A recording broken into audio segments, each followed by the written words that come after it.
বাঁশতলা থেকে দাঁড়িয়ে বাঙালি জনগোষ্ঠীকে জানাই এই লম্বা পাকনা বাঁশের বাঁশময় সংগ্রামের শুভেচ্ছা। কেন সংগ্রামের শুভেচ্ছা বললাম? তার অন্যতম কারণ হচ্ছে আজ 18 সেপ্টেম্বর আন্তর্জাতিক বাঁশ দিবস, যেটি আন্তর্জাতিক সম্প্রদায়ের কাছে আন্তর্জাতিক বাঁশ দিবস হলো, বাঙালি জনগোষ্ঠীর কাছে কিন্তু এই বাঁশ দিবস খুবই স্পেশাল। আমরা নিত্যদিনে চলার পথে আমরা আমাদের প্রিয়জনকে বাঁশ দিয়ে থাকি। কথায় কাজে খাওয়া দাওয়া যে কোনো জায়গায় কিন্তু আমরা বাঁশ দিতে ভুল করি না। আমরা যদি সুযোগ পাই সেক্ষেত্রে বাঁশ দিয়ে থাকি।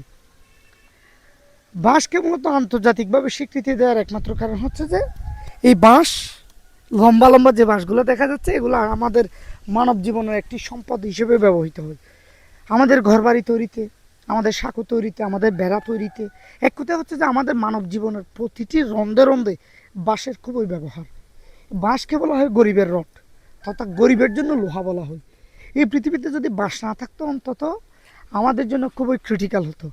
আমরা বাঙালি, আমরা একে অপরকে বাঁশ দিতে পারতাম না।